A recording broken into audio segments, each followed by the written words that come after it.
Hello students, we are discussing the chapter 3 Plant Kingdom, in which we already studied division algae, division bryophytes and division pteridophytes. This is the final video on this chapter in which we are mainly deal with division gymnosperms and division angiosperms. Along with this, we also discuss about alternation of generation in plants. First coming to division gymnosperms. The word gymnosperm is derived from two terms, gymnos and sperma. Gymnos means naked, sperma means seeds. Gymnosperms are the plant in which the ovule are not enclosed by ovary wall and remain exposed before and after fertilization. Gymnosperms are the naked seeded plants. Their ovule is not enclosed by ovary wall. They exposed before and after fertilization. The seeds that develops after the post fertilization are not covered. The seeds that develops post fertilization are not covered. They are naked. ಈ gymnosperm ಅನ್ನುವಂಥ ಟರ್ಮನ್ನು ಎರಡು ಟರ್ಮ್ಸಿಂದ derive ಮಾಡ್ಕೊಂಡಿದ್ದೀವಿ. ಜಿಮ್ನೋಸ್ ಅಂದರೆ meaning ಏನಂತೆ naked, ಯಾವುದರಿಂದನೂ cover ಆಗದೆ ಇರುವಂಥದ್ದು. ಸ್ಪರ್ಮ ಅಂದರೆ seeds ಅಂತೆ, ಬೀಜ ಅಂತೆ. ಜಿಮ್ನೋಸ್ಪರ್ಮ್ಸ್ ಅಂದರೆ ನಥಿಂಗ್ ಬಟ್ ಬೀಜ ಯಾವುದರಿಂದನೂ ಕವರ್ ಆಗಿರಲ್ಲ. ಇಲ್ಲಿ ಓವ್ಯೂಲ್ಸ್ ಏನಂತೆ not enclosed by ovary wall. Ovules fertilisation ಆದ ನಂತರ ಸೀಡ್ಸ್ ಆಗಿ ಕನ್ವರ್ಟ್ ಆಗುತ್ತೆ. ಓವರಿ ಫ್ರೂಟ್ ಆಗಿ ಡೆವಲಪ್ ಆಗುತ್ತೆ. ಅಂದರೆ ಅರ್ಥ ಆಗ್ಬೋದು ನಿಮಗೆ, ಓವ್ಯೂಲ್ಸ್ ಏನಾಗಲ್ಲ ಅಂತೆ not enclosed by ovary wall and it is remain exposed before and after fertilisation. ಫರ್ಟಿಲೈಸೇಷನ್ಗಿಂತ ಮುಂಚೆನೂ ಅವು ನೇಕೆಡೆಯ, ಫರ್ಟಿಲೈಸೇಷನ್ ಆದ ನಂತರನೂ ಅವು ನೇಕೆಡೆಯ. ಅದೇ ಪೋಸ್ಟ್ ಫರ್ಟಿಲೈಸೇಷನ್ ಆದ ನಂತರ ಸೀಡ್ಸ್ ಏನು ಡೆವಲಪ್ ಆಗುತ್ತಲ್ಲ ಅವು ಏನಾಗಿರುತ್ತಂತೆ ನೇಕೆಡ್, ನಾಟ್ ಕವರ್ಡ್ ಅಂತೆ. ಇಲ್ಲಿ ನೀವು ಅಬ್ಸರ್ವ್ ಮಾಡ್ಬೋದು ಜಿಮ್ನೋಸ್ಪರ್ಮ್ಸಿನ ಮತ್ತು ಆಂಜಿಯೋಸ್ಪರ್ಮ್ಸಿನ ಓವ್ಯುಲನ. ಜಿಮ್ನೋಸ್ಪರ್ಮ್ಸಿನ ಓವ್ಯುಲಲ್ಲಿ ಇಂಟೆಗ್ಯುಮೆಂಟ್ ಪ್ರೆಸೆಂಟ್ ಇದೆ, ಹೌದಲ್ವಾ? ನ್ಯೂಸೆಲಸ್ ಇದೆ ಮತ್ತು ಮೆಗಾ ಸ್ಪೋರೋಸೈಟ್ ಇವಿಷ್ಟು ಅಕ್ಕರ್ ಆಗಿದೆ. ಬಟ್ ಯಾವುದರಿಂದನೂ ಏನಾಗಲಿಲ್ಲ, ಎನ್ಕ್ಲೋಸ್ಡ್ ಆಗಲಿಲ್ಲ. ಬಟ್ ಇಲ್ಲಿ ಆಂಜಿಯೋಸ್ಪರ್ಮಿಕ್ ಓವ್ಯುಲಲ್ಲಿ ಓವರಿಯನ್ ವಾಲಿಂದ ಎನ್ಕ್ಲೋಸ್ಡ್ ಆಗಿದೆ. ಇದೇ ಮೇಜರ್ ಡಿಫ್ರೆನ್ಸ್ ಜಿಮ್ನೋಸ್ಪರ್ಮಿಗೂ ಆಂಜಿಯೋಸ್ಪರ್ಮಿಗೂ. ಜಿಮ್ನೋಸ್ಪರ್ಮಲ್ಲಿ ಓವ್ಯುಲ್ ಯಾವುದರಿಂದ ಓವರಿಯನ್ ವಾಲಿಂದ ಕವರ್ ಆಗಿರಲ್ಲ, ಸೀಡ್ ಕೋಟಿಂದ ಕವರ್ ಆಗಿರಲ್ಲ, ಅಥವಾ ಸೀಡ್ಸ್ ಫ್ರೂಟ್ ವಾಲಿಂದ ಕವರ್ ಆಗಿರಲ್ಲ. ಬಟ್ ಆಂಜಿಯೋಸ್ಪರ್ಮಲ್ಲಿ ಸೀಡ್ಸ್ ಏನಾಗಿರುತ್ತಂತೆ ಕವರ್ ಆಗಿರುತ್ತೆ.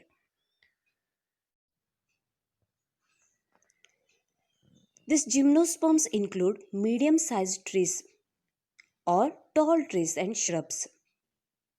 The gymnosperm, Sequoia, it is a giant redwood tree and it is the tallest tree species. ಈ ಜಿಮ್ನೋಸ್ಪರ್ಮ್ಸಲ್ಲಿ ಏನಂತೆ ಮೀಡಿಯಮ್ ಸೈಜ್ಡ್ ಟ್ರೀಸ್ ಕೂಡ ಇರ್ಬೋದಂತೆ, ಅಥವಾ ಟಾಲ್ ಟ್ರೀಸ್ ಇರ್ಬೋದಂತೆ, ಈವನ್ ಶ್ರಬ್ಸ್ ಕೂಡ present ಇರ್ಬೋದು ಅಂತ ಹೇಳ್ತೀವಿ. ಸಿಕೋಯಾ ಅನ್ನುವಂಥದ್ದು ಅದರ ಹೆಸರು ಕಾಮನ್ ನೇಮ್ ಏನಂತೆ ಜೇಂಟ್ ರೆಡ್ವುಡ್. ಇದು ಟಾಲೆಸ್ಟ್ ಟ್ರೀ ಸ್ಪೀಸಿಸ್ ಅಂತೆ. ಅದು ಒಂದು ಜಿಮ್ನೋಸ್ಪರ್ಮ್. ಇಲ್ಲಿ ಇಮೇಜಲ್ಲಿ ಅಬ್ಸರ್ವ್ ಮಾಡ್ಬೋದಲ್ವಾ ಎಷ್ಟು ದೊಡ್ಡದಿದೆ ಅದು ಅಂತ. ಆ ಮನುಷ್ಯರು ಆ ಮರದ ಎದುರಿಗೆ ನಿಂತ್ಕೊಂಡ್ರೆ ಇಷ್ಟು ಚಿಕ್ಕ ಚಿಕ್ಕದು ಕಾಣಿಸ್ತಿದೆ. ಅದು ಯಾವುದದು? Sequoia. Next, the roots are generally tap root. Root system ಯಾವುದಂತೆ tap root. Root in some genera have fungal association in the form of mycorrhiza. For example Pinus. Roots generally ಏನಂತೆ ಟ್ಯಾಪ್ ರೂಟ್ ಅಂತೆ. Tap root, ತಾಯಿ ಬೇರು ಅಂತ ಹೇಳ್ತೀರಲ್ವ, so tap roots ಅಂತೆ. ಕೆಲವೊಂದು ಜನರಾದಲ್ಲಿ ಈ ರೂಟ್ಸ್ ಏನಾಗುತ್ತಂತೆ ಫಂಗೈ ಜೊತೆಗೆ ಮ್ಯೂಚುವಲಿ ಅಸೋಸಿಯೇಟ್ ಆಗುತ್ತಂತೆ. ಮತ್ತೇನು ಫಾರ್ಮೇಷನ್ ಮಾಡುತ್ತಂತೆ? ಮೈಕೋರೈಸಾ. ನೀವು ಕಿಂಗ್ಡಮ್ ಫಂಗೈ ಕಲಿಬೇಕಾದ್ರೆ ಮೈಕೋರೈಸಾದ ಬಗ್ಗೆ ಗೊತ್ತಿದೆ ಅಂತ ಅಂದ್ಕೊಳ್ತೀನಿ. Myco means fungi, rhiza means root. Fungi ಏನಾಗುತ್ತೆ ಇಲ್ಲಿ ರೂಟ್ಸ್ ಜೊತೆಗೆ ಅಸೋಸಿಯೇಟ್ ಆಗುತ್ತೆ. ಫಾರ್ ಎಕ್ಸಾಂಪಲ್ ಯಾವುದಂತೆ? ಪೈನಸ್ ಅಂತೆ. In plants like cycas, small sized root, they are called as corolloid roots, are associated with nitrogen fixing cyanobacteria. ಈ ಸೈಕಸಲ್ಲಿ ಏನಂತ ಹೇಳ್ತೀವಿ? ಸ್ಮಾಲ್ ಸ್ಪೆಷಲೈಸ್ಡ್ ರೂಟ್ಸ್ ಇರುತ್ತಂತೆ, ಕಾಲ್ಡ್ ಕೊರೊಲಾಯ್ಡ್ ರೂಟ್ಸ್ ಅಂತೆ.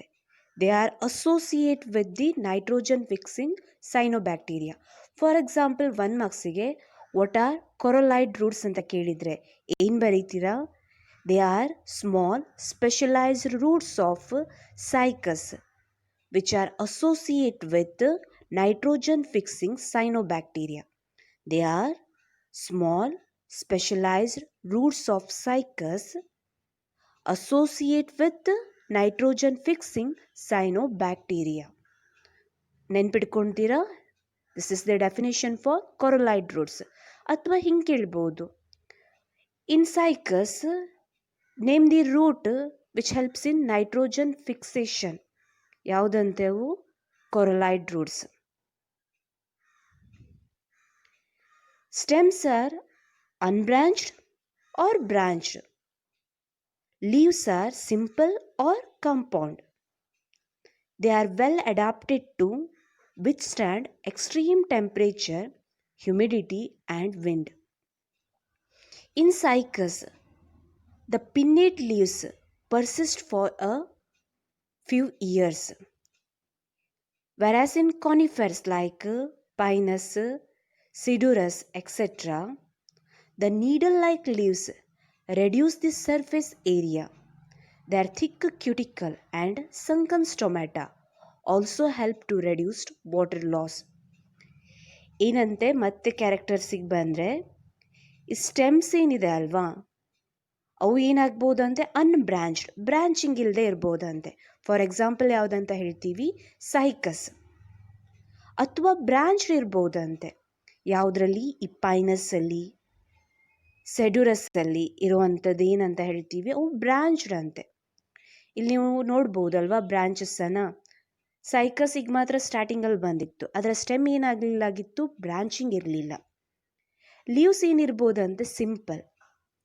ಅಥವಾ ಏನಿರ್ಬೋದಂತೆ? ಕಾಂಪೌಂಡ್. ಸಿಂಪಲ್ ಮತ್ತು ಕಾಂಪೌಂಡ್ ಲೀಫ್ ಅಂದರೆ ಗೊತ್ತಾ ನಿಮಗೆ ಏನು ಅಂತ? ಲೀಫಿನ ಮಾರ್ಜಿನ್ ಏನು ಇನ್ಸೈಸ್ಡ್ ಆಗಿ ಮಿಡ್ ರಿಬ್ಬಿಗೆ ಟಚ್ ಆಗಲಿಲ್ಲ ಅಂತಂದರೆ ಅವನ್ನ ಸಿಂಪಲ್ ಅಂತ ಹೇಳ್ತೀವಿ. ಇನ್ಸೈಸ್ಡ್ ಅಂದರೆ ಗೊತ್ತಾಗತ್ತಾ? ಡೆಪ್ತಲ್ಲಿ ಹೋಗಿ ಅದು ಯಾವುದಕ್ಕೆ ರೀಚ್ ಆಗಲಿಲ್ಲ ಅಂತಂದರೆ, ಮಿಡ್ ರಿಬ್ಬಿಗೆ ಟಚ್ ಆಗಲಿಲ್ಲ ಅಂದರೆ ಅವನ್ನ ಸಿಂಪಲ್ ಅಂತ ಹೇಳ್ತೀವಿ. ಅದೇಯ ಲೀಫಿನ ಮಾರ್ಜಿನ್ ವೇರಿಯಸ್ಲಿ ಇನ್ಸೈಸ್ಡ್ ಆಗಿ ಮಿಡ್ ರಿಬ್ಬನ್ನು ಟಚ್ ಆದರೆ ಅವನ ಕಾಂಪೌಂಡ್ ಲೀಫ್ ಅಂತ ಹೇಳ್ತೀವಿ. Next, this leaves are well adapted. ಆ ಲೀವ್ಸ್ ಏನಂತೆ? ವೆಲ್ ಅಡಾಪ್ಟೆಡ್ ಅಂತೆ. Withstand for extreme temperature, humidity and wind. ಸೈಕಸಲ್ಲಿ ಪಿನ್ನೇಟ್ಲಿ ಕಾಂಪೌಂಡ್ ಲೀವ್ಸ್ ಇರುತ್ತಂತೆ. ನೀವಲ್ಲಿ ಅಬ್ಸರ್ವ್ ಮಾಡ್ಬೋದು ಪಿನ್ನೇಟ್ ಲೀವ್ಸ್. ಒಂದು ಸಿಂಗಲ್ ರ್ಯಾಚಸ್ಸಿಗೆ ಅಲ್ಟರ್ನೇಟ್ ಆಗಿ ಏನಿದೆ ಲೀಫ್ ಪಿನ್ನಾಸ್ ಅರೇಂಜ್ ಆಗಿದೆ. ಅವನ ಪಿನ್ನೇಟ್ಲಿ ಕಾಂಪೌಂಡ್ ಲೀವ್ಸ್ ಅಂತ ಹೇಳ್ತೀವಿ. The persist for few years. ಅವು ಪರ್ಸಿಸ್ಟ್ ಆಗುತ್ತಂತೆ, ಹಾಗೇ ಇರುತ್ತಂತೆ ಫ್ಯೂ ಇಯರ್ಸ್ ತನಕ. ಅದೇ ಕಾನಿಫೆರಾಪ್ಸ್, ಕೋನ್ ಲೈಕ್ ಟ್ರೀಸ್ ಅಂತ ಹೇಳ್ತೀವಲ್ವಾ. ಫಾರ್ ಎಕ್ಸಾಂಪಲ್ ಈ ಪೈನಸ್ಸಲ್ಲೆಲ್ಲ ನೀಡಲ್ ಲೈಕ್ ಲೀವ್ಸ್ ಇದೆ. ಅಲ್ಲಿ ಕಾಣಿಸ್ತಿದೆನಾ ನಿಮಗೆ ಇಮೇಜಲ್ಲಿ? ನೀಡಲ್ ಲೈಕ್ ಲೀಫ್, ಸೂಜಿ ಥರ ಲೀವ್ಸ್ ಇರುತ್ತೆ. ಈ ಲೀವ್ಸ್ ಏನು ಕೆಲಸ ಮಾಡುತ್ತೆ? ಮೇನ್ ಫಂಕ್ಷನ್ ಏನಂತೆ? Reduce the surface area of leaf. ಲೀಫಿನ ಸರ್ಫೇಸ್ ಏರಿಯಾನ ರೆಡ್ಯೂಸ್ ಮಾಡುತ್ತಂತೆ. They have thick cuticle. ಅದಕ್ಕೆ ಥಿಕ್ ಕ್ಯೂಟಿಕಲ್ ಇರುತ್ತಂತೆ. ಮತ್ತು ಸಂಕನ್ ಸ್ಟೊಮ್ಯಾಟ, ಪಿತ್ತಲ್ಲಿ ಅಥವಾ ಡೆಪ್ತಲ್ಲಿ ಸ್ಟೊಮ್ಯಾಟ ಪ್ರೆಸೆಂಟ್ ಇರುತ್ತಂತೆ. ಇವೆಲ್ಲ ಯಾವುದಕ್ಕೆ ಹೆಲ್ಪ್ ಮಾಡುತ್ತೆ? ವಾಟರ್ ಲಾಸನ್ನು ರೆಡ್ಯೂಸ್ ಮಾಡೋದಕ್ಕೆ ಹೆಲ್ಪ್ ಮಾಡುತ್ತೆ. ಈ ಪ್ಲ್ಯಾಂಟ್ಸ್ ವಾಟರ್ ಸ್ಕ್ಯಾರ್ಸಿಟಿ ಇರುವಂಥ ಜಾಗದಲ್ಲಿ, ನೀರು ಕಮ್ಮಿ ಇರುವಂಥ ಜಾಗದಲ್ಲಿ ಗ್ರೋ ಆಗೋದಕ್ಕೋಸ್ಕರ ಈ ವಾಟರ್ ಲಾಸನ್ನು ರೆಡ್ಯೂಸ್ ಮಾಡೋದಕ್ಕೆ ಅವುಗಳ ಲೀಫ್ ಏನು ನೀಡಲ್ ಲೈಕ್ ಆಗಿ ಮಾಡಿಫೈಡ್ ಆಗಿರುತ್ತೆ. Next coming to reproduction of this gymnosperm. Gymnosperm are heterosporous. That means they produces two types of spores, haploid microspores and haploid megaspores. Some leaves are modified into sporophylls. They are compactly and spirally arranged along the axis to form lacs or strobili or cones. ಏನಂತೆ gymnosperm ಹೆಟ್ರೋಸ್ಪೋರಸ್ ಅಂತೆ, ಎರಡು type ಸ್ಪೋರ್ಸನ್ನು produce ಮಾಡುತ್ತೆ. ಎರಡೂ spore haploid in nature ಅಂತೆ. ಮೈಕ್ರೋಸ್ಪೋರ್ಸ್ ಮತ್ತು ಮೆಗಾಸ್ಪೋರ್ಸ್. ಚಿಕ್ಕ spores microspores, ದೊಡ್ಡ spores megaspores. Microspores male spores, ಮೆಗಾಸ್ಪೋರನ್ನು ಫೀಮೇಲ್ ಸ್ಪೋರ್ಸ್ ಅಂತ ಹೇಳ್ತೀವಿ. ಕೆಲವೊಂದು ಲೀಫ್ ಏನಿದೆ ಮಾಡಿಫೈಡ್ ಆಗಿ ಸ್ಪೋರೋಫಿಲ್ ಕನ್ವರ್ಟ್ ಆಗುತ್ತಂತೆ. Leaves are modified into sporophylls. ಆ ಸ್ಪೋರೋಫಿಲ್ಸ್ ಕಾಂಪ್ಯಾಕ್ಟಾಗಿ ಅರೇಂಜ್ ಆಗಿ ಒಂದು ಸಿಂಗಲ್ ಆಕ್ಸಿಸ್ ಮೇಲೆ ಕಾಂಪ್ಯಾಕ್ಟಾಗಿ ಅರೇಂಜ್ ಆಗಿ ಸ್ಟ್ರಾಬೆಲಾಯ್ ಅಥವಾ ಕೋನ್ಸ್ ಅಥವಾ ಲ್ಯಾಕ್ಸ್ ಆಗಿ ಕನ್ವರ್ಟ್ ಆಗುತ್ತಂತೆ. ನೀವು ಈ strobili sporophyll bears sporangia in which spores are produced. Sporophylls are two types, microsporophylls and megasporophyll. ಈ ಸ್ಪೋರೋಫಿಲ್ಲಲ್ಲಿ ಸ್ಪೊರಾಂಜಿಯಾ ಇರುತ್ತಂತೆ. ಆ ಸ್ಪೊರಾಂಜಿಯಾದಲ್ಲಿ ಆ್ಯಕ್ಚುವಲ್ ಆಗಿ ಸ್ಪೋರ್ಸ್ ಪ್ರೊಡ್ಯೂಸ್ ಆಗುತ್ತಂತೆ. ಈ ಸ್ಪೋರೋಫಿಲ್ಸಲ್ಲಿ ಟೂ ಟೈಪ್ಸ್, ಒಂದು ಮೈಕ್ರೋಸ್ಪೋರೋಫಿಲ್, ಅದು ಮೇಲ್ ಕೋನಲ್ಲಿರುತ್ತೆ, ಮತ್ತೊಂದು ಮೆಗಾಸ್ಪೋರೋಫಿಲ್, ಅವು ಫೀಮೇಲ್ ಕೋನಲ್ಲಿರುತ್ತೆ. ಇಲ್ಲಿ ನೀವು ಸೈಕಸಿನ ಮೇಲ್ ಮತ್ತು ಫೀಮೇಲ್ ಕೋನನ್ನು ಅಬ್ಸರ್ವ್ ಮಾಡ್ಬೋದು. ಮೇಲ್ ಕೋನಲ್ಲಿ ಮೈಕ್ರೋಸ್ಪೊರಾಂಜಿಯಮನ್ನು ಒಬ್ಸರ್ವ್ ಮಾಡ್ಬೋದು.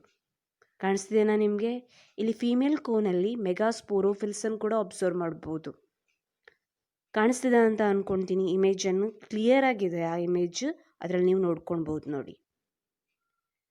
Next coming to microsporophylls, they are arranged to male ಸ್ಟ್ರಾಬೆಲೈ.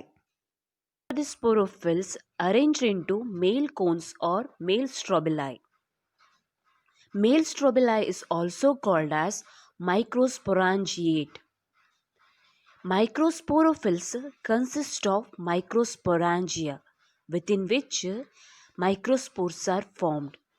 These microspores develops into male gametophyte, which is highly reduced and confined to only a limited number of cells and are commonly called as pollen grains. These pollen grains develop within the microsporangia.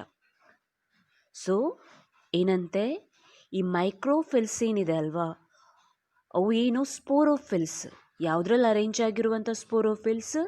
ಮೇಲ್ ಕೋನ್ಸಲ್ಲಿ ಅಥವಾ ಮೇಲ್ ಸ್ಟ್ರೊಬಿಲಾಯಲ್ಲಿ arrange ಆಗಿರುವಂಥ ಸ್ಪೋರೋಫಿಲ್ಸ್. ಈ ಮೇಲ್ ಸ್ಟ್ರೊಬಿಲಾಯನ್ನು ನಾವು ಮೈಕ್ರೋಸ್ಪೊರಾಂಜಿಯೇಟ್ ಅಂತ ಕೂಡ ಕರಿತೀವಿ. ಈ ಮೈಕ್ರೋಸ್ಪೋರೋಫಿಲ್ಸ್ ಏನಿದೆ ಅಲ್ವಾ, ಅದರಲ್ಲಿ ಮೈಕ್ರೋಸ್ಪೊರಾಂಜಿಯಾ ಇರುತ್ತೆ. ಆ ಮೈಕ್ರೋಸ್ಪೊರಾಂಜಿಯಾದಲ್ಲಿ ಮೈಕ್ರೋಸ್ಪೋರ್ಸ್ ಫಾರ್ಮೇಷನ್ ಆಗುತ್ತೆ. ಆ ಮೈಕ್ರೋಸ್ಪೋರೆಯ ಮೇಲ್ ಗ್ಯಾಮೆಟೋಫೈಟ್ ಆಗಿ ಡೆವಲಪ್ ಆಗುತ್ತೆ. ಮೇಲ್ ಗ್ಯಾಮೆಟೋಫೈಟ್ ಯಾವುದು? Pollen grain. ಆ ಪೋಲನ್ ಗ್ರೇನ್ ಏನಿದೆ ಅಲ್ವಾ, ರೆಡ್ಯೂಸ್ಡ್ ಇರುತ್ತೆ, confined limited number of cells. ಈ ಪೋಲನ್ ಗ್ರೇನ್ಸ್ ಈ ಮೈಕ್ರೋಸ್ಪೊರಾಂಜಿಯಾದಲ್ಲಿ ಕಂಪ್ಲೀಟಾಗಿ ಡೆವಲಪ್ ಆಗುವಂಥದ್ದು. Next one megasporophylls. They are arranged into female cones or female strobili. This female strobili is also called as megasporangiate. It is also called as megasporangiate. They consist of megasporangia, nothing but ovules. This megasporangium mainly consists of a body called nucellus. It is protected by envelope. The megaspore mother cell is differentiated from the cell of the nucellus. ಈ ಮೆಗಾಸ್ಪೋರೋಫಿಲ್ಸ್ ಏನಿದೆ ಅಲ್ವಾ, ಅವು female ಕೋನಲ್ಲಿ ಅಥವಾ female ಸ್ಟ್ರೊಬೆಲಾಯಲ್ಲಿ arrange ಆಗುವಂಥ ಸ್ಪೋರೋಫಿಲ್ಸ್. ಈ female ಕೋನನ್ನು ನಾವು ಮ್ಯಾಕ್ರೋಸ್ಪೊರಾಂಜಿಯೇಟ್ ಅಂತ ಹೇಳ್ತೀವಿ. ಈ ಮೆಗಾಸ್ಪೋರೋಫಿಲ್ಲಲ್ಲಿ ಮೆಗಾಸ್ಪೊರಾಂಜಿಯಾ ಅಂದರೆ ಓವ್ಯೂಲ್ಸ್ ಇರುತ್ತೆ. ಈ ಮೆಗಾಸ್ಪೊರಾಂಜಿಯಮಲ್ಲಿ ಮೇನಾಗಿ ನ್ಯೂಸೆಲಸ್ ಪ್ರೆಸೆಂಟ್ ಇರುತ್ತೆ. ಅದು ಎನ್ವಲಪ್ಸಿಂದ ಪ್ರೊಟೆಕ್ಟ್ ಆಗಿರುತ್ತೆ. ಈ megaspore mother cell is differentiated from the cells of nucellus ಅಂತ ಹೇಳ್ತೀವಿ. ನ್ಯೂಸೆಲಸ್ ಸೆಲ್ಸ್ಗಿಂತ ಈ ಮೆಗಾಸ್ಪೋರ್ ಮದರ್ ಸೆಲ್ ಏನಾಗುತ್ತಂತೆ ಡಿಫ್ರೆನ್ಶಿಯೇಟ್ ಆಗುತ್ತೆ ಅಂತ ಹೇಳ್ತೀವಿ. ಡಿಫ್ರೆಂಟ್ ಇರುತ್ತೆ, ಈಸಿಲಿ ಡಿಫ್ರೆನ್ಶಿಯೇಟ್ ಮಾಡ್ಬೋದು. Megaspore mother cell undergo meiosis to form 4 megaspore. ಈ megaspore mother cell meiotically divide ಆಗಿ 4 ಮೆಗಾಸ್ಪೋರ್ಸನ್ನು ಫಾರ್ಮೇಷನ್ ಮಾಡುತ್ತಂತೆ. One of the megaspore enclosed within the megasporangium develops into multicellular female gametophyte that bears 2 or more archegonia. ಈಗ 4 ಮೆಗಾಸ್ಪೋರಲ್ಲಿ ಒಂದೇ ಒಂದು ಮೆಗಾಸ್ಪೊರಾಂಜಿಯಮಲ್ಲಿ enclosed ಆಗಿರುತ್ತಂತೆ. ಅದು develop ಆಗಿ multicellular female ಗ್ಯಾಮೆಟೋಫೈಟನ್ನು ಫಾರ್ಮೇಷನ್ ಮಾಡುತ್ತಂತೆ. ಈ ಗ್ಯಾಮೆಟೋಫೈಟಲ್ಲಿ 2 or more ಏನಿರುತ್ತಂತೆ ಆರ್ಕಿಗೋನಿಯಾಸ್ ಪ್ರೆಸೆಂಟ್ ಇರುತ್ತಂತೆ. The multicellular female gametophyte is also retained within the megasporangia. ಈ ಫೀಮೇಲ್ ಗ್ಯಾಮೆಟೋಫೈಟ್ ಯಾವುದ್ರ ಒಳಗಡೆನೆ ರಿಟೇನ್ಡ್ ಆಗಿರುತ್ತಂತೆ, ಮೆಗಾಸ್ಪೊರಾಂಜಿಯಮಲ್ಲೇ retained ಆಗಿರುತ್ತಂತೆ.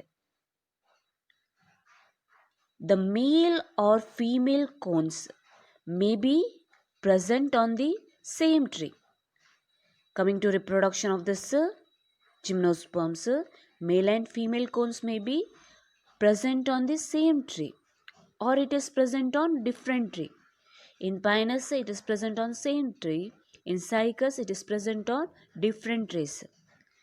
Unlike bryophytes and pteridophytes, in gymnosperm the male and the female gametophytes do not have an independent free-living existence. They remain within the sporangia retained on the sporophytes.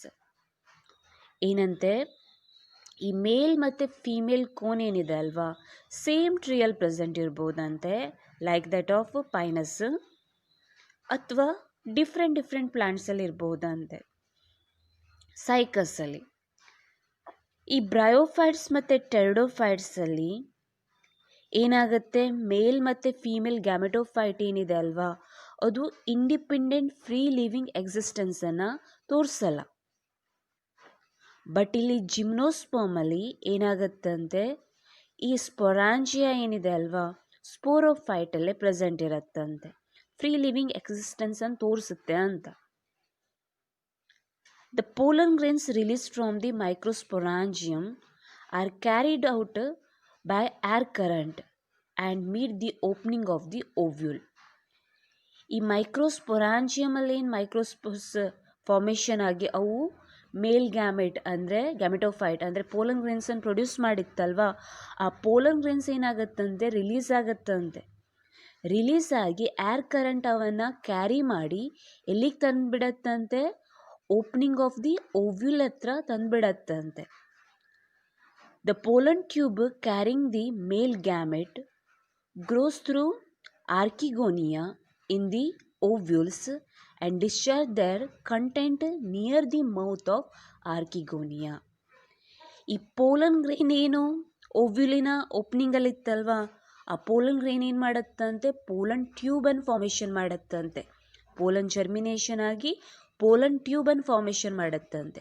ಆ pollen ಟ್ಯೂಬಲ್ಲಿ ಮೇಲ್ gametes ಇರುತ್ತಂತೆ. ಅವು ಯಾವ ಸೈಡಿಗೆ move ಆಗುತ್ತೆ, ಈಗ pollen tube ಆರ್ಕಿಗೋನಿಯಾ ಸೈಡಿಗೆ move ಆಗುತ್ತೆ. ನಿಮ್ಗೆ ಗೊತ್ತಿದೆ ಆರ್ಕಿಗೋನಿಯಾ ಓವ್ಯೂಲಿನ ಇನ್ಸೈಡಲ್ಲಿ ಇರುತ್ತೆ ಅಂತ.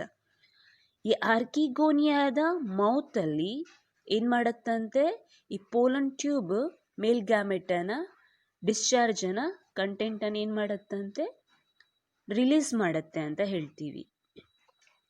ಆಫ್ಟರ್ ಫರ್ಟಿಲೈಸೇಷನ್ ಅಂದರೆ ಮೇಲ್ ಗ್ಯಾಮೆಟ್ ಮತ್ತು ಫಿಮೇಲ್ ಗ್ಯಾಮೆಟ್ ಫ್ಯೂಸ್ ಆದ ನಂತರ zygotes develops into embryo and ovules into seeds.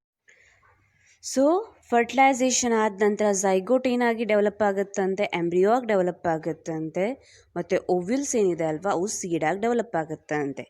ಈಗ ಈ ಇಮೇಜಲ್ಲಿ ನೀವು ಅಬ್ಸರ್ವ್ ಮಾಡ್ಬೋದು. ಫಸ್ಟ್ ಏನು ಸೀಡ್ ಅದು ಜರ್ಮಿನೇಟ್ ಆಗಿ ಸ್ಪೋರೋಫೈಟಿಕ್ ಪ್ಲ್ಯಾಂಟನ್ನು ಪ್ರೊಡ್ಯೂಸ್ ಮಾಡ್ತು.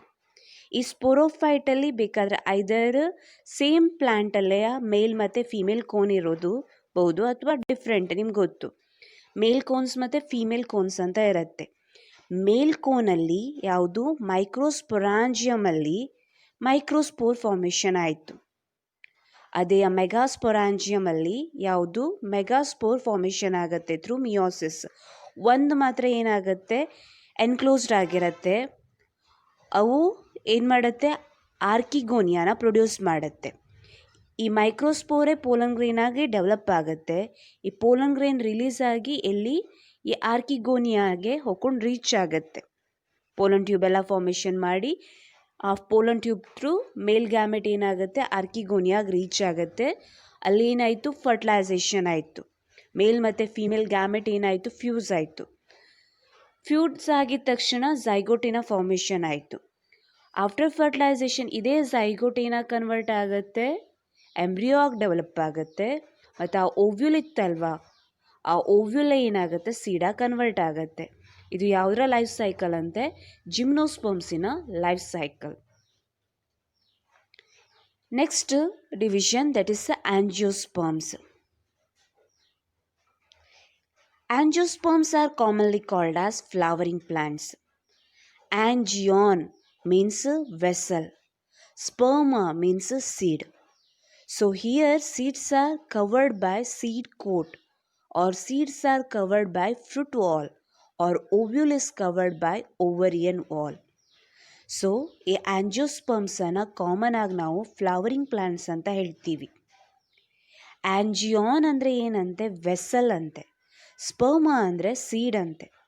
ಇಲ್ಲಿ ಸೀಡ್ಸ್ ಏನು ವೆಸಲಲ್ಲಿರುತ್ತೆ, ಅಂದರೆ ಸೀಡ್ ಕೋಟಿಂದ ಅಥವಾ ಫ್ರೂಟ್ ಬಾಲಿಂದ ಕವರ್ ಆಗಿರುತ್ತೆ ಅಂತ ಹೇಳ್ತೀವಿ. ಅರ್ಥ ಆಯ್ತಾ? ಇದೇ ಮೇಜರ್ ಡಿಫ್ರೆನ್ಸ್ ಬಿಟ್ವೀನ್ ಜಿಮ್ನೋಸ್ಪರ್ಮ್ ಮತ್ತು ಆಂಜಿಯೋಸ್ಪರ್ಮ್. ಇವನ್ ನಾವು ಹೈಯರ್ ಪ್ಲಾಂಟ್ಸ್ ಅಂತ ಕರಿತೀವಿ. ಆಂಜಿಯೋಸ್ಪರ್ಮ್ ಏನಿದೆ ಅಲ್ವಾ, ಅಡ್ವಾನ್ಸ್ ಹೈಯರ್ ಪ್ಲಾಂಟ್ಸ್. ಇವು ಸ್ಪೆಷಲೈಸ್ ಸ್ಟ್ರಕ್ಚರ್ ಫ್ಲವರನ್ನು ಪ್ರೊಡ್ಯೂಸ್ ಮಾಡೋದಕ್ಕೋಸ್ಕರ ಇವನ್ನ ಫ್ಲವರಿಂಗ್ ಪ್ಲಾಂಟ್ಸ್ ಅಂತ ಕರಿತೀವಿ. This angiosperms are exceptionally large groups of plants. They range in size from tiny, almost microscopic Olphia to tall trees of eucalyptus. Over 100 meters long. Eucalyptus trees are over 100 meters long. They are mainly divided into two classes, dicotyledons and monocotyledons. ಇವೇನಂತೆ large group of plants ಅಂತೆ. ಇದರ size ಕೂಡ very ಆಗುತ್ತೆ ಅಂತ ಹೇಳ್ತೀವಿ. ಅವು ಬೇಕಾದರೆ ತುಂಬ ಮೈನ್ಯೂಟ್ ಆಗಿ, ನಿಯರ್ಲಿ ಮೈಕ್ರೋಸ್ಕೋಪಿಕ್ ಅಂತ ಹೇಳ್ಬೋದು. ಯಾವುದಂತೆ ಅದು ಆಲ್ಫಿಯಾಯಿಂದ ಟಾಲ್ ಟ್ರೀಸ್ ತನಕ ಇರ್ಬೋದಂತೆ. ಫಾರ್ ಎಕ್ಸಾಂಪಲ್ ಯುಕ್ಯಾಲಿಪ್ಟಸ್, ಇವು 100 ಮೀಟರ್ ಲಾಂಗಷ್ಟು ಗ್ರೋ ಆಗುತ್ತಂತೆ. 2 ಕ್ಲಾಸಸ್ ಅಂತೆ, ಒಂದು ಡೈಕೋಟಲಿಡಾನ್ಸ್ ಮತ್ತೊಂದು ಮೊನೊಕೊಟಲಿಡಾನ್ಸ್ ಅಂತ ಹೇಳ್ತೀವಿ. ಈಗ ನಿಮಗೆ ಫಸ್ಟ್ ಆಫ್ ಆಲ್ ಕೇಳಿದ್ರಪ್ಪ ಕ್ವಶನನ್ನು, ನೇಮ್ ದಿ ಟೈನಿಯೆಸ್ಟ್ ಆಂಜಿಯೋಸ್ಪರ್ಮ್. ಅವಾಗ ಯಾವುದಂತ ಬರೀತೀರಾ, ಆಲ್ಫಿಯಾ. ಅಥವಾ ನೇಮ್ ದಿ ಸ್ಮಾಲೆಸ್ಟ್ ಆಂಜಿಯೋಸ್ಪರ್ಮ್, ಯಾವುದು, ಆಲ್ಫಿಯಾ. ಅದೇ ಟಾಲ್ ಟ್ರೀಸ್ ಆದರೆ ಯುಕ್ಯಾಲಿಪ್ಟಸನ್ನು ಆಸ್ ಅ ಎಕ್ಸಾಂಪಲ್ ಆಗಿ ನೀವು ಮೆನ್ಷನ್ ಮಾಡ್ಬೋದು. Coming to first class, dicotyledons. These dicotyledons have 2 cotyledons in their seeds. Leaves have reticulate venation. Flowers may be tetramerous or pentamerous. Tetramerous means they consist of 4 appendages in each floral whorl, or pentamerous means 5 appendages in each whorls. Okay, so ಏನಂತೆ dicotyledons ಅಂದರೆ ಹೆಸರಲ್ಲೇ ಇದೆ ನೋಡಿ, ಡೈಕಾಟಲಿಡಾನ್, 2 ಕಾಟಲಿಡಾನ್ಸ್. ಸೀಡ್ಸಲ್ಲಿ 2 cotyledons ಇರುತ್ತಂತೆ. ಲೀವ್ಸಲ್ಲಿ reticulate venation. Reticulate venation ಅಂದರೆ network ಥರ veins ಮತ್ತು ವೇನ್ಲೆಟ್ ಅರೇಂಜ್ ಆಗಿರುತ್ತಂತೆ. Tetramerous or pentamerous condition. Tetra ಅಂದರೆ 4 ವರ್ಲ್ಸ್ ನಾಲ್ಕು ಅಪೆಂಡೇಜಸ್ ಇರುತ್ತಂತೆ. 4 ಪೆಟಲ್, 4 ಸೆಪಲ್ಸ್, ಹಾಗೆ 4 ಇನ್ ನಂಬರ್. ಪೆಂಟಾಮಿರಸ್ ಅಂದರೆ 5 ಪೆಟಲ್ಸ್, 5 ಸೆಪಲ್ಸ್ ಅಥವಾ ಅದರ ಮಲ್ಟಿಪಲ್ಸಲ್ಲಿ ಇರುತ್ತೆ ಅಂತ ಹೇಳ್ತೀವಿ. ಅರ್ಥ ಆಯ್ತಾ? ಈ ಇಮೇಜಲ್ಲಿ ನೀವು ಅಬ್ಸರ್ವ್ ಮಾಡ್ಬೋದು. ಸೀಡಲ್ಲಿ ಎಷ್ಟು ಕಾಟಲಿಡಾನ್ ಕಾಣಿಸ್ತಿದೆ ನಿಮಗೆ? ಆ ಸೀಡ್ ಜರ್ಮಿನೇಟ್ ಆಗುವಂಥ ಪ್ರೊಸೆಸಲ್ಲಿ ನೋಡಿ, ಆ ಲಾಸ್ಟ್ ಬೆಳೆದಿರುವಂಥ ಪ್ಲ್ಯಾಂಟ್ ಲೆಟ್ಟಲ್ಲಿ 2 ವೈಟ್ ಕಲರ್ ಏನೋ ಕಾಣಿಸ್ತಿದೆ ಅಲ್ವಾ, ಫ್ಲೆಶಿ ಸ್ಟ್ರಕ್ಚರ್ಸ್, ಅವು ನಥಿಂಗ್ ಬಟ್ ಕಾಟಲಿಡಾನ್ಸ್. 2 ಕಾಟಲಿಡಾನ್ಸ್ ಇವೆ. ಇಲ್ಲಿ ಕೆಳಗಡೆ ಲೀಫಿನ ವೇನ್ಸ್ ನೋಡಿ ಹೇಗಿದೆ, ನೆಟ್ವರ್ಕ್ ಥರ ಅರೇಂಜ್ ಆಗಿದೆ, ಅದಕ್ಕೋಸ್ಕರ ಅದು ರೆಟಿಕ್ಯುಲೇಟ್ ವೆನೇಷನ್. ನೆಕ್ಸ್ಟ್ ಇಲ್ಲಿ 2 ಫ್ಲವರ್ಸ್ ಕಾಣಿಸ್ತಿದೆ. ಒಂದರಲ್ಲಿ 4 ಪೆಟಲ್ಸ್, ಮತ್ತೊಂದರಲ್ಲಿ 5 ಪೆಟಲ್ಸ್. ಅಂದರೆ 4 ಅಥವಾ 5 ಪೆಟಲ್ಸ್. ಯಾವುದರಲ್ಲಿ ಕ್ಯಾರೆಕ್ಟರಿಸ್ಟಿಕ್ ಫೀಚರ್ ಅದು ಡೈಕಾಟಲಿಡಾನ್ಸ್ ಅಥವಾ ಅದರ ಮಲ್ಟಿಪಲ್ಸಲ್ಲಿ ಇರ್ಬೋದು. So this are the characteristic feature of this dicotyledons. Coming to monocotyledons. They have only 1 cotyledon in their seed. Leaf has a parallel venation and flowers are trimerous, means they consist of 3 appendages in each whorls. ಇಲ್ಲಿ ಮೊನೊಕಾಟಲಿಡಾನಲ್ಲಿ ಎಷ್ಟಿರುತ್ತಂತೆ, ಒಂದೇ ಒಂದು single ಕಾಟಲಿಡಾನ್ ಇರುತ್ತೆ ಅಂತ ಹೇಳ್ತೀವಿ. ಅಲ್ಲಿ ಕಾಣಿಸ್ತಿದೆ ನಿಮಗೆ, ಲೀಫಲ್ಲಿ ಪ್ಯಾರಲಲ್ ವೆನೇಷನ್ ಇರುತ್ತೆ, ಪ್ಯಾರಲಲ್ ಆಗಿರುತ್ತೆ veins, veinlet. Next trimerous. Tri means 3. ಎಷ್ಟಿರುತ್ತಂತೆ ಅಪೆಂಡೇಜಸ್? Only 3 petals, 3 sepals. ಅರ್ಥ ಆಗುತ್ತಾ?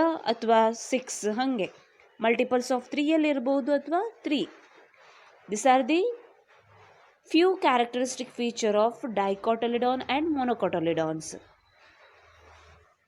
Next coming to reproduction of this flowering plants.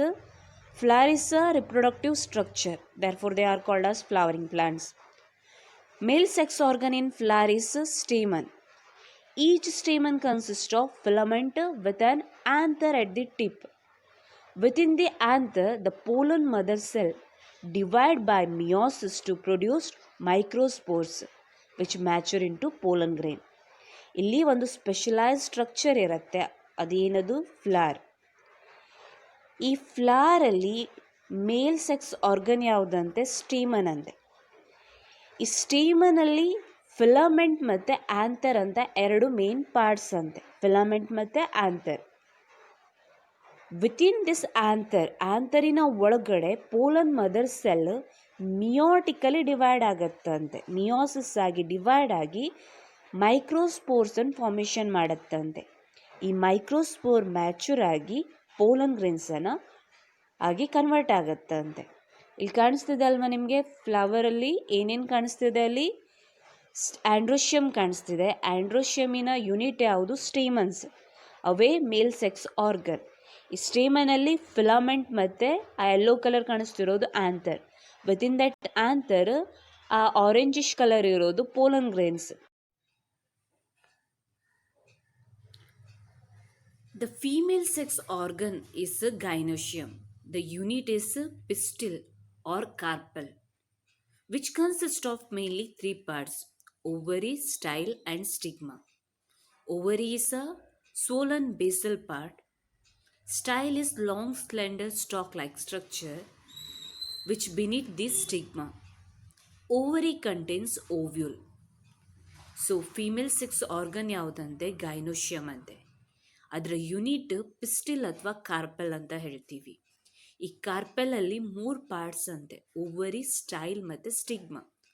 Ovary ಅನ್ನೋದು ಬೇಸಲ್ ಪಾರ್ಟ್, ಅದು ಸೋಲನ್ ಇರುತ್ತೆ, ಉಪ್ಕೊಂಡಿರುತ್ತೆ. ಅದ್ರ ಮೇಲೆ ಲಾಂಗ್ ಸ್ಲೆಂಡರ್ ಸ್ಟಾಕ್ ಥರ ಇರುತ್ತೆ, ಅದನ್ನು ನಾವು ಸ್ಟೈಲ್ ಅಂತ ಹೇಳ್ತೀವಿ. ಅದರ ಮೇಲ್ಗಡೆ ಟಿಪ್ಪಲ್ಲಿ ಸ್ಟಿಗ್ಮಾ ಪ್ರೆಸೆಂಟ್ ಇರುತ್ತೆ. ಈ ಓವರಿಯ ಒಳಗಡೆ ಓವ್ಯೂಲ್ಸ್ ಸಿಚುವೇಟ್ ಆಗಿರುತ್ತೆ. ನೀವಿಲ್ಲಿ ಗ್ರೀನ್ ಕಲರ್ ಸ್ಟ್ರಕ್ಚರ್ ನೋಡ್ಬೋದು, ದಟ್ ಈಸ್ ನಥಿಂಗ್ ಬಟ್ ಗೈನೋಶಿಯಮ್. ಆ ಗೈನೋಶಿಯಮಿನ ಯೂನಿಟ್ ಕಾರ್ಪಲ್ ತೋರಿಸಿದ್ದಾರೆ. ಸ್ಟಿಗ್ಮಾ, ಸ್ಟೈಲ್ ಮತ್ತು ಓವರಿಯ ಒಳಗಡೆ ಓವ್ಯೂಲ್ಸ್ ಅನ್ನು ಕೂಡ ತೋರಿಸಿದ್ದಾರೆ. ಇಮೇಜನ್ನು ನೋಡಿದರೆ ನಿಮಗೆ ಈ ಸ್ಟ್ರಕ್ಚರ್ ಅರ್ಥ ಆಗುತ್ತೆ ಅಂತ. Ovule has a megaspore mother cell which undergo meiosis to form 4 haploid megaspores. Out of this 4, 3 get degenerated and only one functional megaspore divide and forms embryo sac. ಏನಂತೆ, ಓವ್ಯೂಲಲ್ಲಿ ಮೆಗಾಸ್ಪೋರ್ ಮದರ್ ಸೆಲ್ ಇರುತ್ತೆ. ಆ megaspore mother cell meiosis ಆಗಿ divide ಆಗಿ 4 haploid ಮೆಗಾಸ್ಪೋರ್ಸನ್ನು formation ಮಾಡುತ್ತೆ. ಈ 4 ಮೆಗಾಸ್ಪೋರಲ್ಲಿ 3 ಏನಲ್ವಾ degenerate ಆಗಿ ಹೋಗ್ಬಿಡತ್ತೆ. ಅವು ಒಂದೇ ಒಂದು ಉಳಿಯುತ್ತೆ, ಅದು functional megaspore.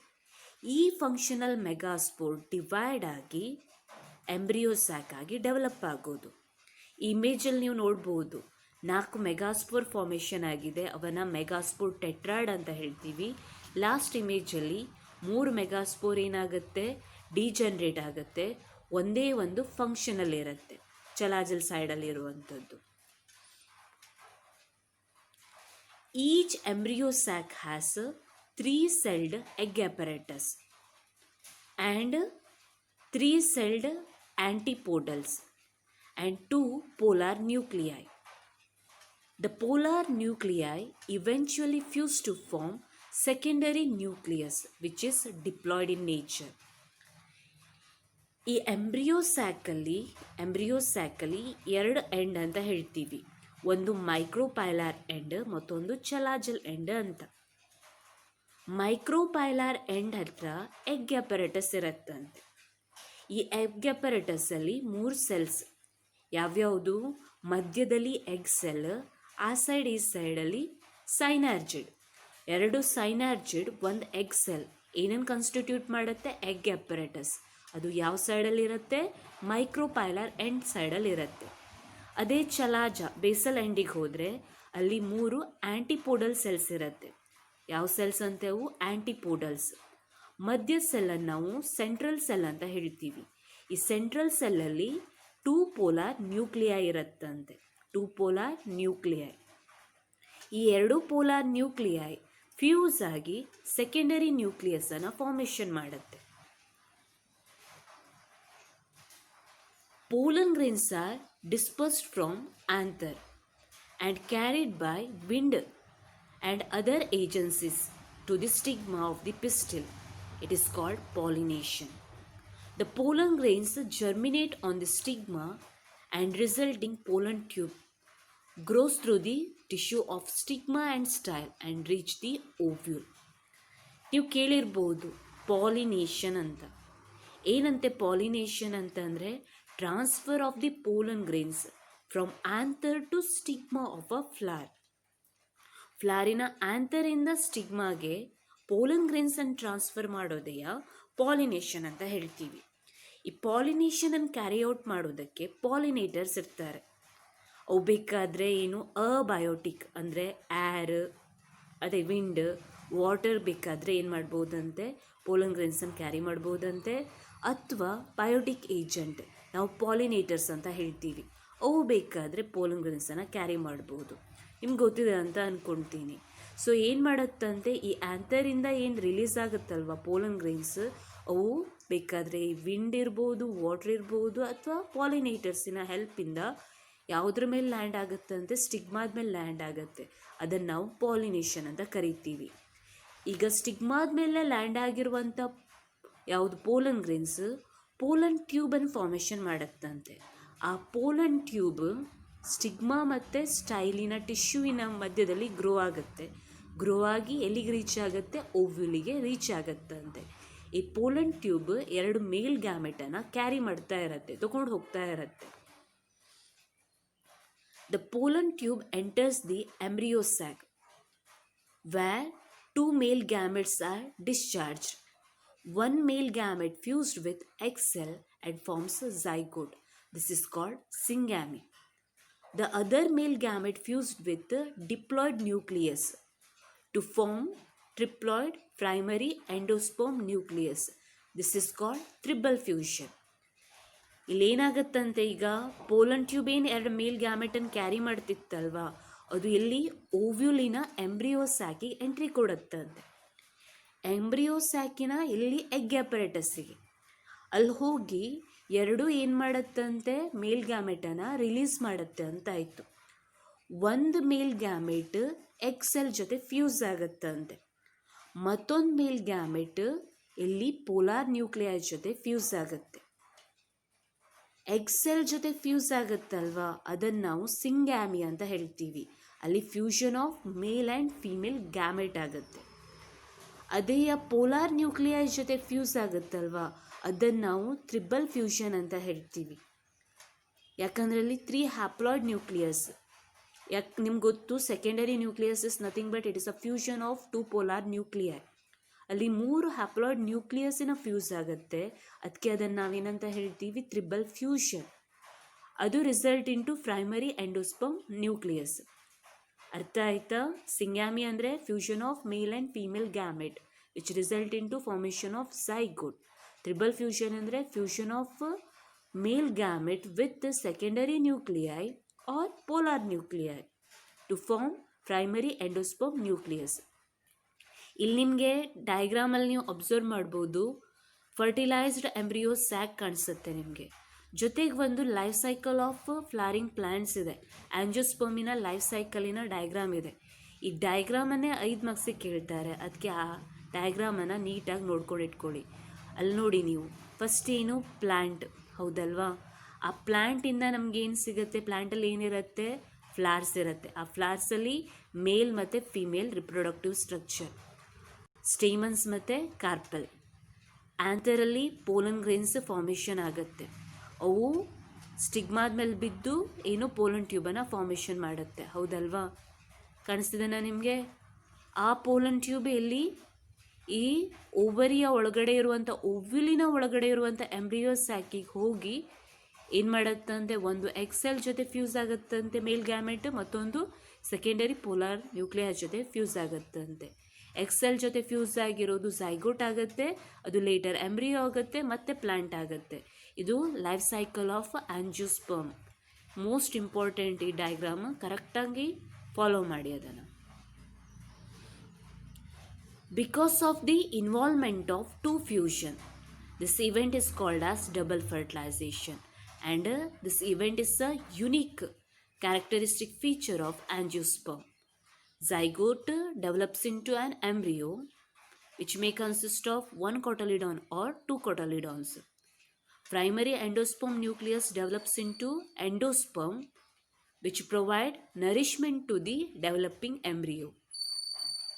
Synergid and antibodials degenerate after the fertilization. So, ಇಲ್ಲಿ 2 ಫ್ಯೂಷನ್ ಅಲ್ವಾ, ಒಂದು ಯಾವ್ದು ಹೇಳಿ, ಸಿಂಗ್ಯಾಮಿ, ಮತ್ತೊಂದು ಟ್ರಿಬಲ್ ಫ್ಯೂಷನ್. 2 ಫ್ಯೂಷನ್ ಆಗೋದಕ್ಕೋಸ್ಕರ ಈ ಪ್ರೊಸೆಸ್ಸಿಗೆ ನಾವು ಡಬಲ್ ಫರ್ಟಿಲೈಸೇಷನ್ ಅಂತ ಹೇಳ್ತೀವಿ. ಇದು ಯಾವುದ್ರ ಸೊ ಡಬಲ್ ಫರ್ಟಿಲೈಸೇಷನ್ ಏನಂತೆ, ಆಂಜಿಯೋಸ್ಪರ್ಮಿನ ಯುನಿಕ್ ಫೀಚರ್ ಅಂತೆ. ನೆಕ್ಸ್ಟ್ ಈ ಝೈಗೋಟ್ ಏನಿದೆ ಅಲ್ವಾ, ಆಫ್ಟರ್ ಫರ್ಟಿಲೈಸೇಷನ್ ಎಂಬ್ರಿಯೋ ಆಗಿ ಕನ್ವರ್ಟ್ ಆಗುತ್ತಂತೆ. ಈ ಎಂಬ್ರಿಯೋದಲ್ಲಿ 1 ಕೊಟಲಿಡಾನ್ ಇದ್ದರೆ ಅದು ಯಾವುದದು, ಮೊನೊಕೊಟಲಿಡಾನ್ಸ್. ಅದೇ ಡೈಕೋಟಲ್ ಆದರೆ ಎಂಬ್ರಿಯೋದಲ್ಲಿ ಎಷ್ಟು ಕೊಟಲಿಡಾನ್ ಇರುತ್ತಂತೆ, 2 ಕೊಟಲಿಡಾನ್ ಇರುತ್ತಂತೆ. ಈ ಪ್ರೈಮರಿ ಎಂಡೋಸ್ಪರ್ಮ್ ನ್ಯೂಕ್ಲಿಯಸ್ ಏನಿದೆ ಅಲ್ವಾ, ಅದು ಟ್ರಿಪ್ಲಾಯ್ಡ್ ಸೆಲ್ ಆಗಿ ಕನ್ವರ್ಟ್ ಆಗುತ್ತಂತೆ, ಯಾವುದದು, ಎಂಡೋಸ್ಪರ್ಮ್. ಈ ಟ್ರಿಪ್ಲಾಯ್ಡ್ ಸೆಲ್ ಅಥವಾ ಟಿಶ್ಯೂ ಏನಿದೆ ಅಲ್ವಾ, ಎಂಡೋಸ್ಪರ್ಮ್, ಅದು ನರಿಷ್ ಮಾಡುತ್ತಂತೆ ಯಾವುದಕ್ಕೆ, ಡೆವಲಪಿಂಗ್ ಎಂಬ್ರಿಯೋ. ಡೆವಲಪಿಂಗ್ ಎಂಬ್ರಿಯೋಗೆ ನರಿಷ್ ಮಾಡೋ ಟಿಶ್ಯೂ ಯಾವುದು, ಎಂಡೋಸ್ಪರ್ಮ್. ಅದರ ಪ್ಲಾಯ್ಡಿ ಏನು, ಟ್ರಿಪ್ಲಾಯ್ಡ್. ನೆಕ್ಸ್ಟ್ ಈ ಸೈನಾರ್ಜಿಡ್ ಮತ್ತು ಆ್ಯಂಟಿಪೋಡಲ್ಸ್ ಏನಿರುತ್ತಲ್ವ, ಅವೆಲ್ಲ ಏನಾಗುತ್ತಂತೆ, ಡಿಜನ್ರೇಟ್ ಆಗಿ ಹೋಗುತ್ತಂತೆ. After fertilization the ovules develops into seed and ovaries develops into fruit. The seeds are enclosed by the fruit. ಏನಂತೆ, ಫರ್ಟಿಲೈಸೇಷನ್ ಆದ ನಂತರ ಓವ್ಯುಲ್ ಏನಾಗುತ್ತೆ, ಸೀಡಾಗಿ ಕನ್ವರ್ಟ್ ಆಗುತ್ತಂತೆ, ಓವರಿ ಏನಾಗುತ್ತೆ, ಫ್ರೂಟಾಗಿ ಡೆವಲಪ್ ಆಗುತ್ತಂತೆ. ಈ ಸೀಡ್ಸ್ ಎಲ್ಲಿರುತ್ತಂತೆ? ಫ್ರುಟ್ಟಿನ ಒಳಗಡೆ ಪ್ರೆಸೆಂಟ್ ಇರುತ್ತಂತೆ. Therefore, they are the angiosperms. Seeds are enclosed within the vessel. ಇಲ್ಲಿಗೆ angiosperm complete ಆಯಿತು. ನೆಕ್ಸ್ಟ್ ಪ್ಲಾಂಟಿನ ಲೈಫ್ ಸೈಕಲ್ಸ್ ಮತ್ತು alternation of the generation. Plant life cycles and alternation of generation. In plants, both haploid and diploid cell can divide by mitosis. This forms haploid and diploid plant bodies. The haploid plant body, gametophyte, produces gamete by mitosis. After fertilization, the zygote also divides by mitosis to produce diploid plant body, that is the sporophyte. This produces haploid spores by meiosis. Spores divide by mitosis to form a haploid plant body. Thus, during the life cycle of any sexually reproducing plant, there is an alternation of generation between gametophyte and sporophyte. Plants ಅಲ್ಲಿ haploid ಮತ್ತು diploid cells ಮೈಟೋಸಿಸಿಂದ ಏನಾಗುತ್ತಂತೆ? Divide ಆಗ್ಬೋದಂತೆ. ಅವು ಏನೇನು formation ಮಾಡುತ್ತೆ? Haploid ಮತ್ತು diploid plant ಬಾಡೀಸನ್ನು formation ಮಾಡುತ್ತೆ. Haploid plant body ಯಾವುದು? Gametophyte. Diploid plant body ಯಾವುದು? Sporophyte. ಈ ಹ್ಯಾಪ್ಲಾಯ್ಡ್ ಪ್ಲ್ಯಾಂಟ್ ಬಾಡಿ ಗ್ಯಾಮೆಟೋಫೈಟ್ ಏನಿದೆ ಅಲ್ವಾ, ಗ್ಯಾಮೆಟ್ಸನ್ನು ಪ್ರೊಡ್ಯೂಸ್ ಮಾಡುತ್ತಂತೆ. ಹೇಗೆ? By mitosis. ಈ ಗ್ಯಾಮೆಟ್ಸ್ ಏನಾಗುತ್ತೆ? ಫ್ಯೂಸ್ ಆಗಿ ಡಿಪ್ಲಾಯ್ಡ್ ಝೈಗೋಟ್ ಫಾರ್ಮೇಷನ್ ಆಗುತ್ತೆ. ಆ ಝೈಗೋಟ್ ಫರ್ದರ್ ಮತ್ತೆ ಮೈಟೋಸಿಕ್ಸ್ ಆಗಿ ಡಿವೈಡ್ ಆಗಿ ಏನನ್ನು ಫಾರ್ಮೇಷನ್ ಮಾಡುತ್ತೆ? ಸ್ಪೋರೋಫೈಟ್. ಅದು ಡಿಪ್ಲಾಯ್ಡ್ ನೇಚರಲ್ಲಿ ಇರುತ್ತೆ. ಈ ಡಿಪ್ಲಾಯ್ಡ್ ಸ್ಪೋರೋಫೈಟ್ಸ್ ಸ್ಪೋರ್ಸನ್ನು ಫಾರ್ಮೇಷನ್ ಮಾಡುತ್ತೆ. ಆ ಸ್ಪೋರ್ಸ್ ಯಾವುದು? ಹ್ಯಾಪ್ಲಾಯ್ಡ್. ಅದು ಮಾತ್ರ ಯಾವ ಡಿವಿಷನಿಂದ? ಮಿಯೋಸಿಸ್ಸಿಂದ. ಡಿಪ್ಲಾಯ್ಡ್ ಸ್ಪೋರೋಫೈಟ್ ಹ್ಯಾಪ್ಲಾಯ್ಡ್ ಸ್ಪೋರನ್ನು ಪ್ರೊಡ್ಯೂಸ್ ಮಾಡಬೇಕು ಅಂತಂದರೆ ಯಾವುದಾಗತ್ತಂತೆ? ಮಿಯೋಸಿಸ್. ಮೈಟೋಸಿಸ್ ಅಲ್ಲ, ಮಿಯೋಸಿಸ್ ಆಗುತ್ತೆ.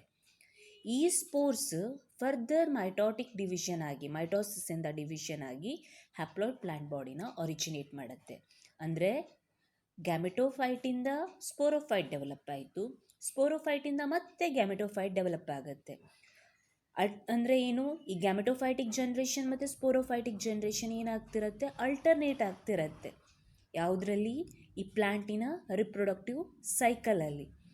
ಅದಕ್ಕೆ ನಾವೇನಂತ ಹೇಳ್ತೀವಿ? During the life cycle of any sexual reproducing plant there is an alternation of generation between the gametophyte and sporophyte. Patterns of plant life cycles. There are mainly 3 patterns of plant life cycle: haplontic, diplontic, haplodiplontic. First one, haplontic. In this, sporophytic generation is represented only by zygote. Zygote undergo meiosis to form haploid spores. They divide mitotically to form gametophyte. The dominant photosynthetic phase is free-living gametophyte. For example, algae like volvox, Spirogyra, and some species of Chlamydomonas. ಏನಂತೆ ಇಲ್ಲಿ? Haplontic ಅಂದರೆ sporophytic generation ಖಾಲಿ ಯಾವುದರಿಂದ represent ಆಗುತ್ತಂತೆ? Only represented by zygote. ಆ zygote ಸ್ಟೇಜಲ್ಲಿ ಮಾತ್ರ diploid sporophytic phase. ಬಾಕಿ ಎಲ್ಲ ಫೇಸ್ ಯಾವುದಂತೆ? Haploid gametophytic phase. ಅದಕ್ಕೆ ಅದನ್ನು ಏನಂತ ಹೇಳ್ತೀವಿ? Dominant phases haploid gametophytic phase. ಅದು ಫ್ರೀ ಲೀವಿಂಗ್ ಫೋಟೋಸಿಂಥೆಟಿಕ್ ಅಂತೆ.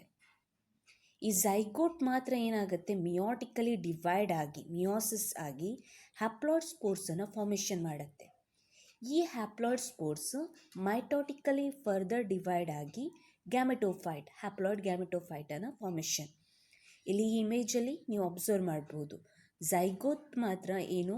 ಡಿಪ್ಲಾಯ್ಡ್ ಸ್ಟ್ರಕ್ಚರ್ ಮಿಯೋಟಿಕಲಿ ಡಿವೈಡ್ ಆಗಿ ಸ್ಪೋರ್ಸನ್ನು ಫಾರ್ಮೇಷನ್ ಮಾಡ್ತು. ಈ ಸ್ಪೋರ್ಸ್ ಮೈಟೋಟಿಕಲಿ ಡಿವೈಡ್ ಆಗಿ ಗ್ಯಾಮೆಟೋಫೈಟ್. ಈ ಗ್ಯಾಮೆಟೋಫೈಟ್ ಫರ್ದರ್ ಮೈಟೋಸಿಸ್ ಆಗಿ ಗ್ಯಾಮೆಟ್ಸನ್ನು ಫಾರ್ಮೇಷನ್ ಮಾಡ್ತು. ಆ ಎರಡೂ ಗ್ಯಾಮೆಟ್ ಫ್ಯೂಸ್ ಆಗಿ ಝೈಗೋಟನ್ನು ಡೆವಲಪ್ ಮಾಡುತ್ತೆ. ಸೊ ಈ ಲೈಫ್ ಸೈಕಲ್ ಯಾವುದಂತೆ ಹ್ಯಾಪ್ಲಾಂಟಿಕ್ ಲೈಫ್ ಸೈಕಲ್. ಇದನ್ನು ನಾವು ಯಾವುದರಲ್ಲಿ ವಾಲ್ವಾಕ್ಸಲ್ಲಿ, ಸ್ಪೈರೋಗೈರಾದಲ್ಲಿ ಮತ್ತು ಕ್ಲಾಮಿಡೋಮೊನಾಸಲ್ಲಿ ಅಬ್ಸರ್ವ್ ಮಾಡ್ಬೋದು. Second, diplontic life cycle. In this, diplosporophytic phase is dominant and photosynthetic, independent phase. Gametophytic phase is represented by a single to few-celled haploid gametophyte. Example is alga-like fucus species, all seed-consisting plants like gymnosperms and angiosperms, and the gametophytic phase from few to multi-celled. ಏನಂತೆ ಇಲ್ಲಿ ಈ ಡಿಪ್ಲಾಂಟಿಕಲ್ ಏನಾಗತ್ತಂತೆ, ಈಗ ನೋಡಿ ಹ್ಯಾಪ್ಲಾಂಟಿಕಲ್ ಆದರೆ ಏನಾಗಿತ್ತು, ಈ diploid sporophytic face ಖಾಲಿ ಝೈಗೋಟಲ್ ಸ್ಟೇಜಲ್ಲಿ ಮಾತ್ರ ಇತ್ತು, ಬಾಕಿ ಎಲ್ಲ ಯಾವುದಿತ್ತು ಹ್ಯಾಪ್ಲಾಯ್ಡ್ ಗ್ಯಾಮೆಟೋಫೈಟಿಕ್ ಫೇಸ್ ಇತ್ತು. ಇಲ್ಲಿ ಉಲ್ಟಾ ಅಂತೆ, ಇಲ್ಲಿ ಜಾಸ್ತಿ ಡಾಮಿನೆಂಟ್ ಫೇಸ್ ಯಾವುದಂತೆ ಡಿಪ್ಲಾಯ್ಡ್ ಸ್ಪೋರೋಫೈಟಿಕ್ ಫೇಸ್ ಅಂತೆ. ಈ ಗ್ಯಾಮೆಟೋಫೈಟಿಕ್ ಫೇಸ್ ಏನಿದೆ ಅಲ್ಲ, 1ರಿಂದ ಫ್ಯೂ ಸೆಲ್ ತನಕ ಮಾತ್ರ ಇರುತ್ತಂತೆ ಸೆಲ್ ಸ್ಟೇಜಲ್ಲಿ. ಅರ್ಥ ಆಯ್ತಾ? ಇಲ್ಲಿ ಸ್ಪೋರೋಫೈಟ್ ಏನಿದೆ ಅಲ್ಲ, ಡಿಪ್ಲಾಯ್ಡ್ ಸ್ಪೋರೋಫೈಟ್, ಅದು ಡಾಮಿನೆಂಟ್, ಜೊತೆಗೆ ಫೋಟೋಸಿಂಥೆಟಿಕ್ ಮತ್ತು ಫ್ರೀ ಲೀವಿಂಗ್ ಅಂತೆ. ಗ್ಯಾಮೆಟೋಫೈಟಿಕ್ ಫೇಸ್ ಸಿಂಗಲ್ಲಿಂದ ಅಂದರೆ single to few celled haploid ಗ್ಯಾಮೆಟೋಫೈಟನ್ನು ಪ್ರೊಡ್ಯೂಸ್ ಮಾಡುತ್ತಂತೆ. ಇಲ್ಲಿ ನೀವು ಅಬ್ಸರ್ವ್ ಮಾಡ್ಬೋದಲ್ವಾ ಡಿಪ್ಲಾಯ್ಡ್ ಸ್ಪೋರೋಫೈಟ್. ಆ ಡಿಪ್ಲಾಯ್ಡ್ ಸ್ಪೋರೋಫೈಟ್ ಗ್ಯಾಮೆಟೋಜೆನೆಸಿಸ್ ಅಂದರೆ ಮಿಯೋಸಿಸ್ ಆಗಿ ಗ್ಯಾಮೆಟ್ಸನ್ನು ಫಾರ್ಮೇಷನ್ ಮಾಡುತ್ತೆ, ಹ್ಯಾಪ್ಲಾಯ್ಡ್ ಗ್ಯಾಮೆಟ್ಸ್. ಆ ಹ್ಯಾಪ್ಲಾಯ್ಡ್ ಗ್ಯಾಮೆಟ್ಸ್ ಮೈಟೋಟಿಕಲಿ ಡಿವೈಡ್ ಆಗಿ ಗ್ಯಾಮೆಟೋಫೈಟನ್ನು ಪ್ರೊಡ್ಯೂಸ್ ಮಾಡಿ ಆ ಗ್ಯಾಮೆಟ್ಸ್ ಫ್ಯೂಸ್ ಆಗಿ ಸಿಂಗ್ಯಾಮಿ ಆಗುತ್ತೆ. ಸಿಂಗ್ಯಾಮಿ ರಿಸಲ್ಟ್ ಇಂಟು ಝೈಗೋಟ್ ಫಾರ್ಮೇಷನ್ ಮತ್ತು ಸ್ಪೋರೋಫೈಟ್. ಅಂದರೆ ಈ ಗ್ಯಾಮೆಟ್ ಫಾರ್ಮೇಷನ್ ಏನಿದೆ ಅಲ್ವಾ, ಗ್ಯಾಮೆಟ್ ಸ್ಟೇಜಲ್ಲಿ ಇರೋದು ತುಂಬ ಅಂದರೆ ಕಮ್ಮಿ ಸಮಯಕ್ಕೆ ಮಾತ್ರ ಇರುತ್ತೆ, ಫಾರ್ ಅ ಸರ್ಟನ್ ಪೀರಿಯಡ್ ಅಷ್ಟೇ ಇರುತ್ತೆ ಅಂತ ಹೇಳ್ತೀವಿ. ಅದಕ್ಕೆ ಇಲ್ಲಿ ಪ್ರಿಡಾಮಿನೆಂಟ್ ಇಂಡಿಪೆಂಡೆಂಟ್ ಫೋಟೋಸಿಂಥೆಟಿಕ್ ಫೇಸ್ ಯಾವುದಂತೆ ಸ್ಪೋರೋಫೈಟಿಕ್. ಮೇಜರ್ ಡಿಫ್ರೆನ್ಸ್ ಗೊತ್ತಾಯ್ತಾ ಎರಡಕ್ಕೂ? ಇದನ್ನೆಲ್ಲಿ ಅಬ್ಸರ್ವ್ ಮಾಡ್ಬೋದಂತೆ, ಫ್ಯೂಕಸ್ ಅನ್ನುವಂಥ ಆಲ್ಗಲ್ ಸ್ಪೀಸೀಸಲ್ಲಿ ಅಬ್ಸರ್ವ್ ಮಾಡ್ಬೋದಂತೆ. ಜೊತೆಗೆ ಈ ಹೈಯರ್ ಪ್ಲ್ಯಾಂಟ್ಸ್ ಅಂತ ಹೇಳ್ತೀವಲ್ವ, ಜಿಮ್ನೋಸ್ಪರ್ಮ್ಸ್ ಮತ್ತು ಆಂಜಿಯೋಸ್ಪರ್ಮ್ಸಲ್ಲಿ ನಾವು ಅಬ್ಸರ್ವ್ ಮಾಡ್ಬೋದಂತೆ. Next, haplodiplontic phase. It is an intermediate condition between haplontic and diplontic phase. Both gametophytic and sporophyte are multicellular, often free-living, but they have different dominant phases.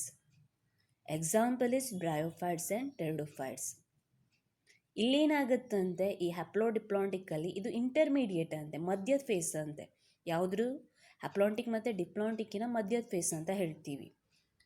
ಇಲ್ಲಿ gametophyte ಮತ್ತು sporophyte ಎರಡೂ multicellular ಅಂತೆ, often free living ಅಂತೆ. ಎರಡೂ ಒಂದಕ್ಕೊಂದು depend ಆಗಿರಲ್ಲ, often ಆಗಿ ಏನಾಗಿರುತ್ತಂತೆ free living ಇರುತ್ತಂತೆ. ಇದರಲ್ಲಿ ಡಾಮಿನೆಂಟ್ ಫೇಸ್ ಏನಿದೆ ಅಲ್ವಾ, ಡಿಫರ್ ಆಗ್ತಾ ಇರುತ್ತಂತೆ. ಇದನ್ನು ಕಾಮನ್ ಆಗಿ ನಾವು ಬ್ರಯೋಫೈಟ್ಸ್ ಮತ್ತು ಟೆರಿಡೋಫೈಟ್ಸಲ್ಲಿ ಅಬ್ಸರ್ವ್ ಮಾಡ್ಬೋದು. ಅಲ್ಲಿ ನಿಮ್ಗೆ ಕಾಣಿಸ್ತಿದೆನಾ ಸ್ಪೋರೋಫೈಟ್ ಡಿಪ್ಲಾಯ್ಡ್, ಅದೇನಾಯಿತು ಮಿಯೋಟಿಕಲಿ ಡಿವೈಡ್ ಆಗಿ ಸ್ಪೋರ್ಸ್, ಅವು ಗ್ಯಾಮೆಟೋಫೈಟ್ ಆಯಿತು. ಗ್ಯಾಮೆಟೋಜೆನೆಸಿಸ್ ಮತ್ತು ಸಿಂಗ್ಯಾಮಿ ಪ್ರೊಸೆಸ್ ಸೇಮ್, ಆದರೆ ಅಲ್ಲಿ ರೇಷಿಯೋ ನೋಡಿ, ಬೋತ್ ಸ್ಪೋರೋಫೈಟಿಕ್ ಮತ್ತು ಗ್ಯಾಮೆಟೋಫೈಟ್ ಸುಮಾರಿಗೆ ಏನಂತ ಹೇಳ್ತೀವಿ ಈಕ್ವಲಿ ಇದೆ, ಹೌದಾ ಅಲ್ವಾ? ಅದರಲ್ಲಾದರೆ ಹಂಗಿರಲಿಲ್ಲ. ಫಸ್ಟ್ ಇದರಲ್ಲಿ ಗ್ಯಾಮೆಟೋಫೈಟಿಕ್ ಸ್ಟೇಜೇ ಜಾಸ್ತಿ ಇತ್ತು, ಸೆಕೆಂಡ್ ಇದರಲ್ಲಿ ಸ್ಪೋರೋಫೈಟಿಕ್ ಸ್ಟೇಜೇ ಜಾಸ್ತಿ ಇತ್ತು. ಇದರಲ್ಲಿ ಹಾಗಿಲ್ಲ, ಆಲ್ಮೋಸ್ಟ್ ಈಕ್ವಲ್ ಇದೆ. ಅದಕ್ಕೆ ಇದು ಇಂಟರ್ಮೀಡಿಯೇಟ್ ಫೇಸ್, ಹ್ಯಾಪ್ಲೋಡಿಪ್ಲಾಂಟಿಕ್ ಫೇಸ್. ಸೊ ಇವು ಮೂರು ಏನಂತೆ ಪ್ಲ್ಯಾಂಟಿನ ಲೈಫ್ ಸೈಕಲ್ ಅಂತೆ. ಯಾವ್ಯಾವುದು? Haplontic, diplontic, ಹ್ಯಾಪ್ಲೋಡಿಪ್ಲಾಂಟಿಕ್. 5 ಮಾರ್ಕ್ಸಿಗೆ ಕೇಳ್ತಾರೆ ಇದನ್ನು, ಅದಕ್ಕೆ ಕರೆಕ್ಟಾಗಿ ನೆನ್ಪಿಟ್ಕೊಳ್ಳಿ.